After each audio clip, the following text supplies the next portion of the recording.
د کافرانو چې کوم قیدیان د مسلمانانو په لاس باندې راغلو نو فاغې کې ابو العاص بن ربيع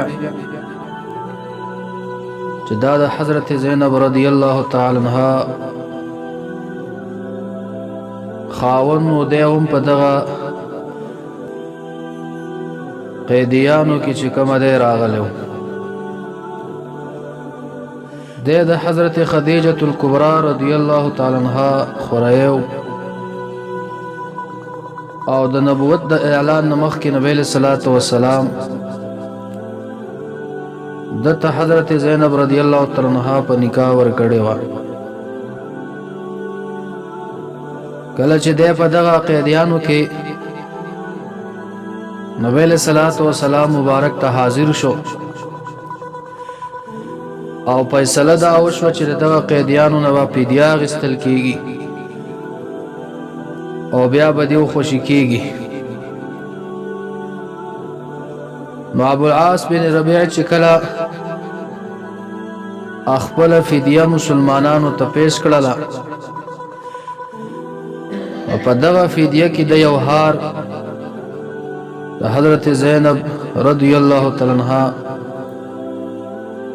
چې هغه ورته لېږلی او د مکې مکرمې نه او څه بعضې نور سامانو دا یې نبی علیه صلات وسلام ته پیش کړ نبی علیه صلات وسلام چې کله وکتو نو دغه هار نبی علیه السلام وپېژانده او دا هغه هار و چې نبی علیه صلات وسلام خدیجه الکبرى رضی الله تعالی عنها ته په مهر کې ورکړی او بیا حضرت خدیجه الکبرى رضی الله تعالی عنها حضرت زینب رضی الله تعالی عنها ته په مهر کې ورکو نبی علیہ الصلوۃ والسلام چې دا هار وکړو ډیر غمجن شو نبی علیہ الصلوۃ والسلام جړاونی او صحابه ته فرمای کہ صحابه تاسو خپکه غینا او خوخموي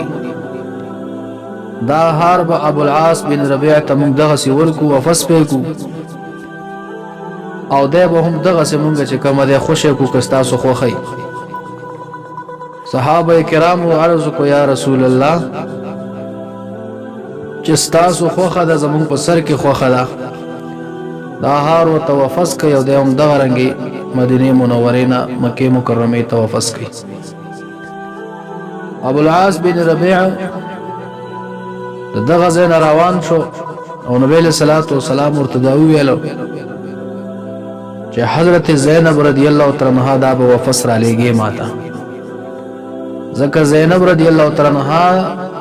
چې نبی صلی الله علیه وسلم د بعثت شریف اعلان وکړو د نبوت اعلان وکړو دی ایمان راوړو د مسلمان اشوا او دغه ابو العاص بن ربيع د ایمان نو راوړی دغه پورې دی خو په حالت د کفر او د شرک یو کنه ځکه په قیدیانو د بدر کې راغی د کافرانو طرف نه او دا قاعده ده چې په خزه خاون کې چې کم یو څوک کافر شي یا مرتد شي نعوذ بالله نکاح ماتيږي نکاح نه باقی پاتې کیږي د چې کله مکه مکرمه ته لاړو حضرت زینب رضی الله تعالی عنها ته امر وکړ چې تبا خپل تیاری جاری ساته او تب مدینه منوره ته په نبی صلی الله علیه وسلم پسې ځي هغه مبارک هم غفله تیاری د سفر جاری ساتل پدې کې هندا چې دیم بیا ورستو ایمان راوړل او د وخت کې لا دی ایمان نو راوړل او د ابو سفیان صاحب دا بیبیوا دا تر وړاندې شو و اې د نبی صلی الله علیه وسلم لوري ته مدینه منوره ته رسشي د پاره ځي تر پیسو د پاره ځي تا ته سره پیسو کمی دي داسې او پیغور شانې ورکو چې د خېګړې بنیت خبرې نه کوله ځکه دغه وخت کې د ایمان نو هغه مبارک وته وی چې ناظر پیسو د پاره نظم لیکن زه د خپل پلار گاونډي غیرت او دغه مجاورت غواړم زه دغه خواله زم خیر دغه خپل تیاری چې کومه جاری وساتله ابو العاص بن ربيع دو سره خپل رور ور سره کو چې د زینب رضی الله تعالی عنها لور جوړیږي او اوخه ولا برابر کړو دوی روان شو. کله چې د مدینه منورې په سفر باندې دی ولاړ، نبی له صلوات و سلام په صدا غزن زید ابن حارثه رضی الله تعالی عنہ یو بل صحابي راولېګل چې د پلانی مقام پورې به زینب رضی الله تعالی عنها دا د دې لور راولي، بیا به تاسو ته حواله کې دا به تاسو راولي مدینه منورې ته. هغه طرف ته کافران د مکه مکرمه چې خبر شو ابو سفیان له ایمان نو راوړل، ډیر هغه او بس ملګری د ځان سره کړل او ډارک دیو ته لار تر ووتلو. بس یو کس ورسو یو ډیر بد شکله هغه سره نیزه او د شی په لاس کې ورسره او هتیار، او حضرت زینب رضی الله تعالی عنها ته چې کم دین ور مخامخ کړو دای په يروله او دا دمکی ورکوله چې موږ مثال په تور ته تکلیف درکو دا به درکو. او په دې وخت کې دا مبارکه چې کوم او دا فحمل باندې وا او نفس باندې چې کم دې حملو دا ډیره زیاته ویری دلته دغه انسان د لهجې نه او دغه اصلحې نه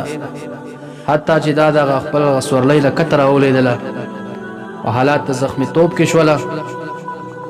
د لیور چې وکتل نو आवाज وکړو چې کم یو کس زما خوا ته راغی او د زینب رضی الله تعالی عنها ته د تکلیف اراده ولرله، نو خبردار زما سره چې کم دا نیزه ده یا توره ده دا به زه دغه په خلاف استعمالوم. ابو سفیان ورته راوړاندې شو، आवाज ورک وینا د خپل توره او د غشه د لګ زمونږ نه بچ کا او زمون خبره واوره چې مونږ ولې راغلی یو پدې پسې، دا خو یو زنانه ذات ته زمونږ زنانه سره څومره خبره ده. ګورې د کافر هغه عقیده هم نه لري چې زنانه ته تکلیف ورکړي کنه، او دې کې خپل غرض او مقصد و. بیا ورته زینب رضی الله تعالی عنها دا لیور وای چې څه مقصد دی. ابو سفیان ورته ته د خپته ده چې په بدر کې وګوره او دا واقعات یو میا شروستو یا نږدې یو میا شروستو چې کم نه د بدر د غزا نه رااله تا ته خپته ولګي چې څومره مشران زمونږ مړ شو بده کې څومره نقصان زمونږ وشو، او تبیا هم خپایا عزت باندې نبی صلوات و سلام نور روانه او د مکه مکرمه نه بیا یو مدینه منوره ته وي ته پایا عزت حواله کې. تا خو زمونږ لپاره نورم د شرم خبره ده، نورم د بے عزتۍ سوال لې، لہذا دا بدل ته اشاره کې دا بنه لېږي. او په دې خلکو کې بدا आवाज پورته کې چې خلکو د مکه مکرمه د نبی صلوات و سلام نور اشاره کړه او هغه پرې نه خودله چې دا आवाज په دې ټولو خلکو کې کله پورته شو او دا خبره مشهوره شو، بیا به پایا عزت باندې روانه کې مدینه منورې ته ولېږي. دغه په کې مقصد د چې په دې خلکو کې دا आवाज پورته شي چې او موږ د نبی صلوات و سلام نور اشاره کړه. ګډا وړه غټه تور وکړه چې زنانه اشاره کړه کنه، بیا هغه یو انتقامي سوچ هغه انتقام په ځړه کې پروت نو یو انتقام اغستل مقصد دغه څه وشول. هغه आवाज پورته شو تقریبا 2 ورځې پورې حضرت زینب رضی الله تعالی عنها اشاره شو. بیا چې دغه وخت تیر شو هغه مبارکه نبی صلی